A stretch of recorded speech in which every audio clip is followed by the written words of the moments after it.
Hello and welcome to my presentation. And it is, as I was introduced already, it is about object detection, what T-Systems is currently doing and what is possible to do. Let's jump right into it. I will just give you a brief excursus into how artificial intelligence learns. I guess you all know that. We use supervised learning. That means we need a training data set that is labeled. And it definitely means that if there is a picture that should be learned by the artificial neural network, for example, then it needs to be labeled like what is seen on it, so that if the result of the neural network can be tested to the label, and if it is wrong, the neural network has to adopt itself until it detects the right object. I'm just describing that because I want to come back to this feature. It is an important feature because usually all the artificial intelligence learns supervised. We do have a wonderful showcase which I wasn't able to bring here, just mainly because it is on another fairground right now. What you see there is a conveyor belt, and on this belt we can place objects. In this example, we placed screws and nails, and then on the monitor you can see the live stream where the objects are detected. They are marked with a rectangle, and then you can see on the right side of the monitor it counts up which object is detected. It is a very simple basic proof of concept where you can learn the object detection. What kind of neural network do we use? We use an SSD neural network, which is a single-shot detector. It is a standardized neural network from Google, and everyone can use it. We use it on the platform TensorFlow, and it is a compromise between speed and precision. Usually, the object detection works on a region-based approach, which we don't have here. How does the region-based approach work? You do have a picture, and an artificial intelligence tries to find out the region where an object within the picture might be. And then to each of these regions, another artificial intelligence algorithm tries to detect the object in there. So we have many different states to reach the object detection with a high accuracy. But we want to be fast. We want to have real-time based object detection. That's why we use the single-shot detector. We don't have regions. We take the picture as it is and we put it into the artificial neural network. And basically what it does, it goes with a filter, with a mask over this picture and folds it in several steps until we only have a number, a vector of numbers, of positive numbers. And this is where the object detection is done. This makes it very fast, almost real-time based, but it doesn't have the highest accuracy. It means the highest detection. So in this little proof of concept in the showcase that I've showed you, we are able to reach an 80% detection rate, no matter the quality of the pictures. You can see these are some examples. We have different lighting situations. We have different quality of the pictures or the video frame. And we are still able to reach with this very simple and basic neural network 80% of detection, which is quite high. For this example, we have used only 1,300 labeled pictures, which is very, very less for an artificial intelligence to be trained. In this case, it means for each object, just 325 pictures. So we've developed it within 1 month. It means software and hardware. And we are already able to detect 80%.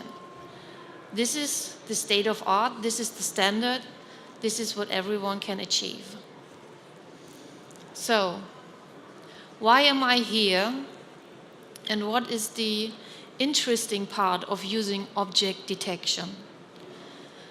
We do have several projects and we do have several use cases. For example, we work with drones or vehicles with a camera on top, and then we go into storage units. We use these basic object detections to maneuver through the storage unit and not only detect the labels on each object there, which is quite simple, but also to detect if some shelf is completely empty.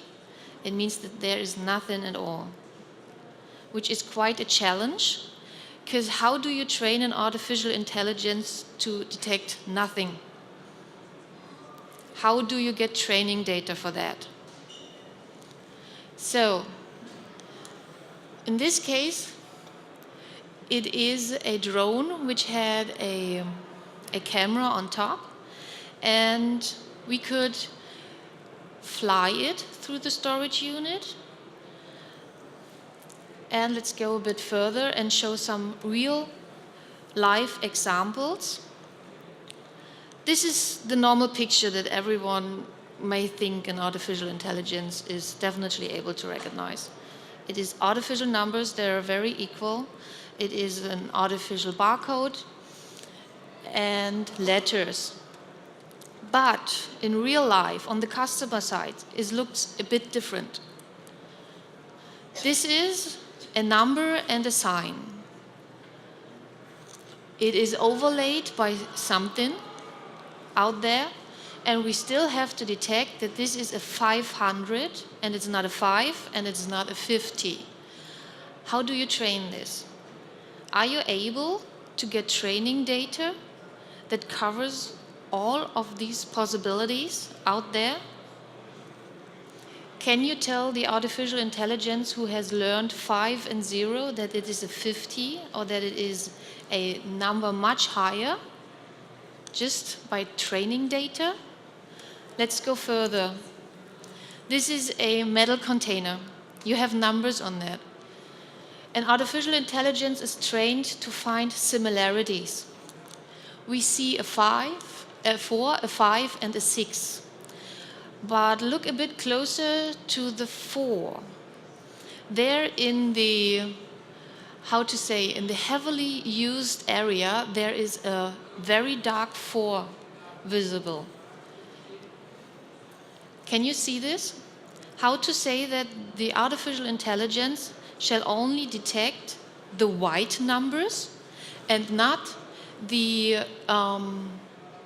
number that is created by corrosion and heavily use. This is a mistake. Next example is reflection. This is in a harbor. It is to measure the depth of the water, and it is quite easy to see for a human eye that it is a 64 within the line of reflection. It is very easy. But can an artificial intelligence see this? And how to train an artificial intelligence to not read the reflection, to see that this is a reflection, and that there is not underneath the 64 a double E, or just down here a 30. Can you cover all of this with training data? I suggest not. And this is one of my favorites. Okay, I have to walk long ways here. What do you think? Is this character just above my head here? Everyone would clearly say it's a number 1, isn't it? Because there are all numbers. This is what a human brain assumes, and this is how we have to train an artificial intelligence. But now let's take in account. We want to have an artificial intelligence that can read, for example. So what does it now? Does it tell you it is a number? Or is it a character? So only object detection is not the answer. We also have to add other AI or AI, artificial intelligence, modules on top of it. And that's what we have done in several use cases. For example, it's called Suite. And this is really the best. I can't even name the languages you can see here. I can't tell you how to read them. But it is possible to find some hints for a human brain. Just down here, on the bottom line, there is Little Prince, which is English, and it's read from left to right. So, I assume that the right text is also read from left to right. But, look at the left one. It is very much aligned on the right one, but on the left side it is quite chaotic. So, it is read from the right to the left. And it is all in one picture. What I want to tell you is that it is impossible to get training data for all of these use cases. You cannot have a fully overview in training data for an artificial intelligence just to read, not to mention all the other kinds of object detection. So what has T-System done here? Of course, they use object detection. Of course, we can read all these signs. We can gather these signs. But to get all the knowledge we need to train the artificial intelligence, we used crowd knowledge. It is just like crowdfunding, just that they don't give you money, they give you the knowledge they have. It is like Wikipedia, where several users just review what others have written. And so, in this case, someone loads up a picture, text mining is done, and to tell the artificial intelligence that it was right or wrong is done by the crowd. So someone who is able to read one of these languages will say, okay, this word is right, this word is incorrect. So, T-Systems, just to sum up, T-System uses basic object detection that is on the market, that is very fast and gets a high detection rate. But we built different modules on top to suit the customer's needs, and they are always different. That's why we have to start from scratch on top of these basic, standard artificial intelligence modules and add another layer to make it suit to the customer. That's what we do. And thank you very much for listening. If you do have any questions, I am here the whole evening and tomorrow morning. You can find me. I'm easily to find. I will wear this jacket all day. Thank you very much for listening.